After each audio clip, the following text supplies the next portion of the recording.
Mr. Glass, Part 1, by Logan Jackson, and produced by Cliché Joy Productions. The wind tore through the black city with movements that could only be described as hateful, and the air smelt of ash, dead things, and human shit. It was constantly close to below freezing, or freezing in this city. Because of this, the people who lived here were horrible to themselves and to each other, lost and angry souls who worked themselves to death. None of the buildings were remotely beautiful or inviting.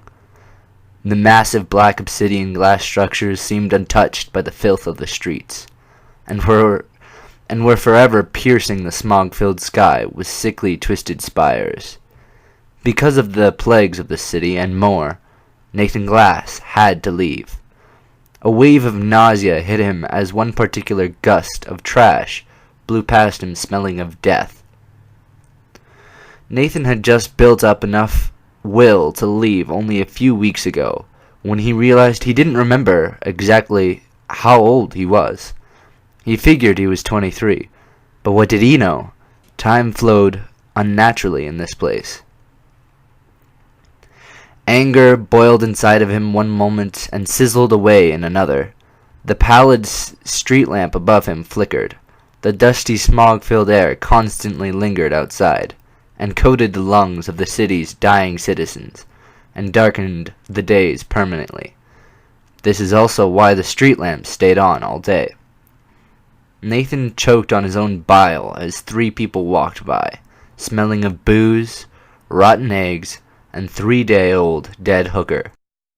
For the 3rd time that day, Mr. Glass thought about the endless streets that led to the city's black cathedrals, which stood devoted to corporate greed on rotting ground, and which were run by shadowy demons who haunted his dreams. Nathan waited patiently for a taxi, or anything on the streets that he could ride out of this hellhole in. As he waited, he collected his thoughts for the future. Of the future. Nothing really came to him. No big ideas, no hopes, no dreams. The city ate at his soul like a starving parasite. Cars passed in small, smog-filled numbers without end, and Nathan analyzed the cracked asphalt in front of him for hours. His black leather trench coat slowly became unbearably sweaty, and by the time the wind began to pick up, his coat was an icebox. He shivered as the sparse light dwindled. His legs grew numb and shook like twigs as he continued to stand and wait on the diseased sidewalk.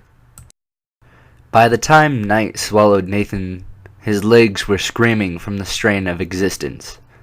Finally, Nathan spotted a black taxi chugging along and hailed it. A few of the windows appeared cracked, and the body of the old car was rusted in places where the paint had chipped off.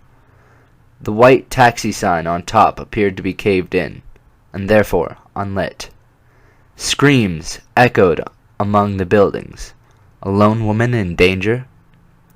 Nathan did not care to know, as only fear pushed him now.